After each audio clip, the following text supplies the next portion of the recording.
Take me back to that first game you officiated, as My far as football is concerned. All right, my very first football game I officiated officially, I think it was probably, I don't remember the exact matchup, but I know it was a JV game. And I had on white knickers that I had. That was like the worst uniform ever. The white knickers and everything, and they were very itchy. And I just remember having some jitters because I want to do everything right. And I just went out there and did what I thought I knew how to do, and I enjoyed myself. I liked interacting with the players and I liked interacting with the coaches during that time. And it just made me want to continue and get better. When you left the field that day, did you ever think that you would be in the position to become where you are right now, the first Black female to officiate, to be an NFL official? Absolutely not. Absolutely not. That wasn't even a thought.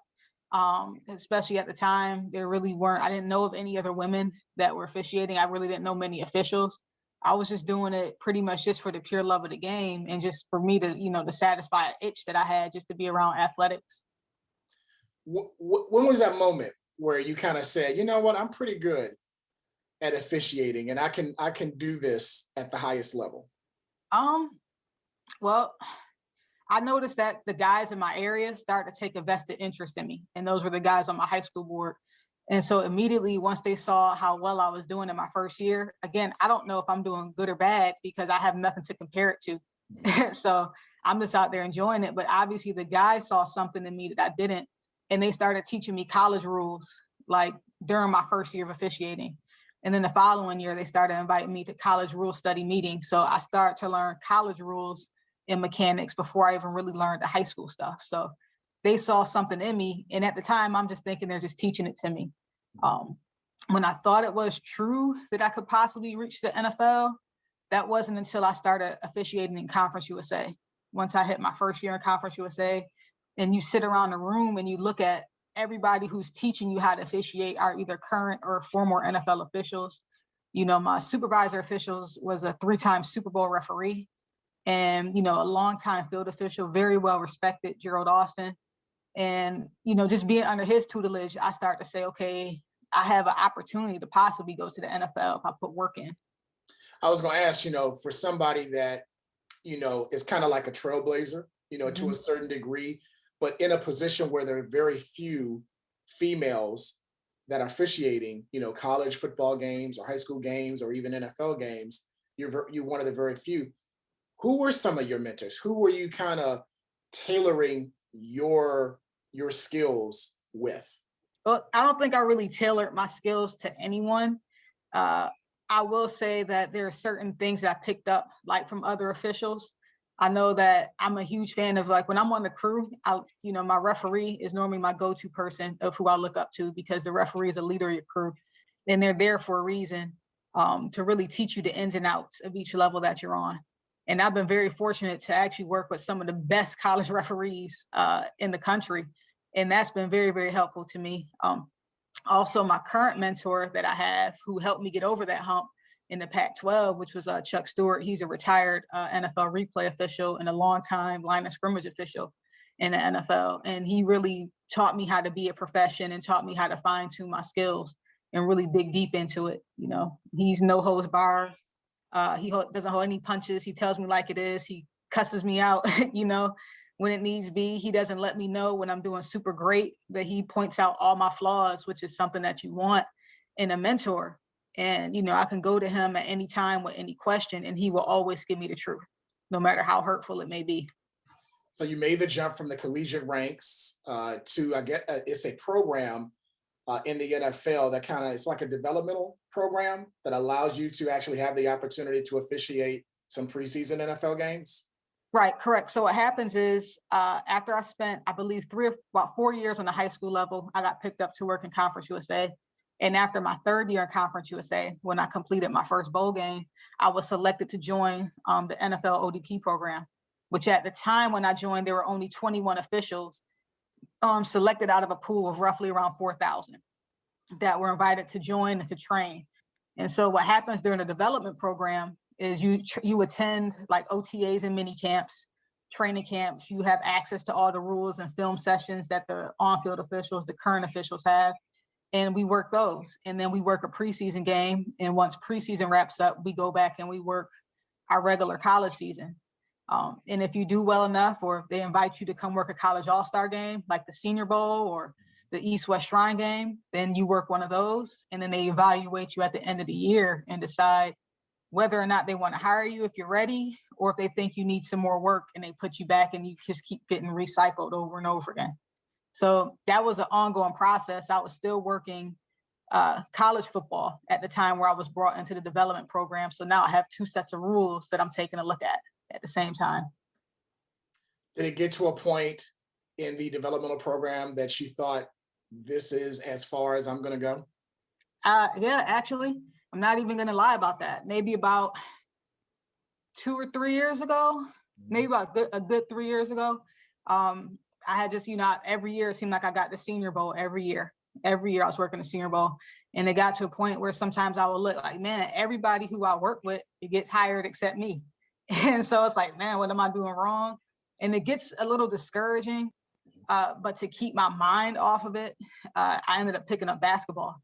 And I became a basketball official, and I wanted to see how well I could do in basketball during my time off. And I guess becoming a basketball official is probably the best thing for me. It gave me more confidence and the swagger that I was pretty much missing as a football official to take that onto the field.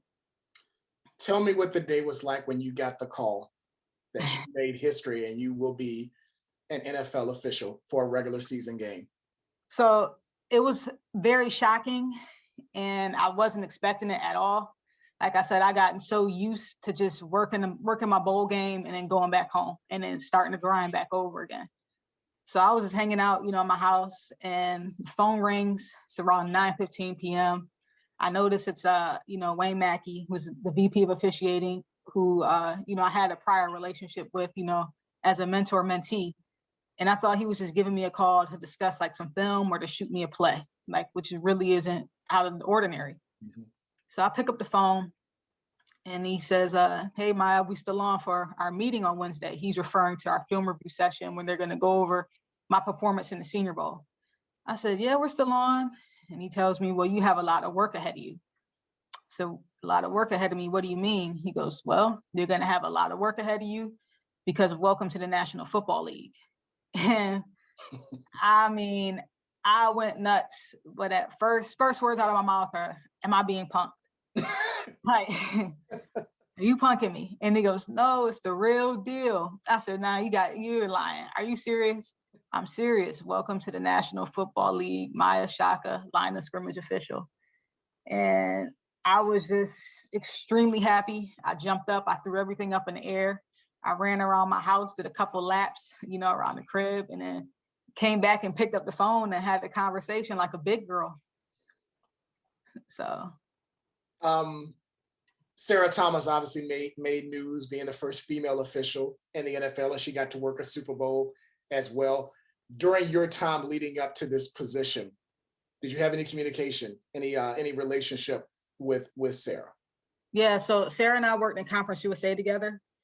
So when I came into Conference USA, I forget what year that was, 2010 or 2011, she had already been there 3 years prior to me. And so as soon as I got the call and it got wind that I was being hired in Conference USA, she was one of the first officials that called me up and reached out to me. And we've actually had a pretty decent relationship ever since then. When we do have conversations, which is rare because we both have pretty busy schedules, but when we do have conversations, they're actually really meaningful conversations.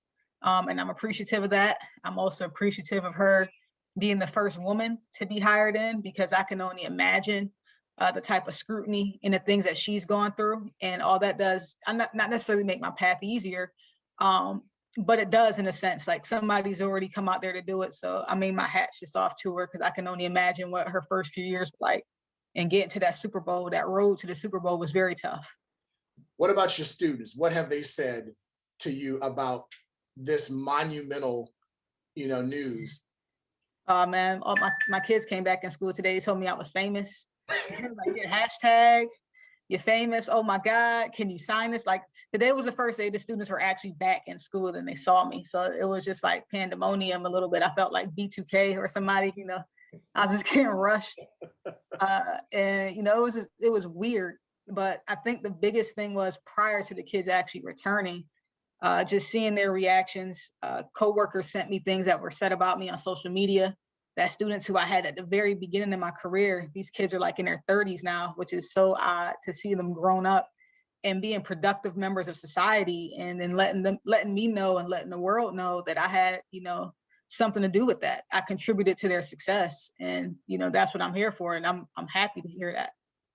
What is it gonna feel like when you step onto an NFL football field for the first time later this year as a full-time NFL official, the first Black female NFL official for a Ho- regular season game? Hopefully, it won't feel like any other game I've been in. And I'm not trying to downplay the moment, but as officials, we're always taught to never treat one game like it's bigger than the other.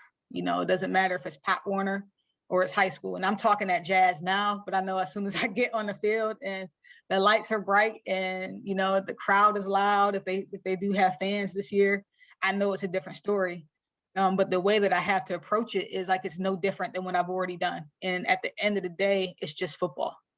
And if I do what I need to do in the off season to prepare, all will go well.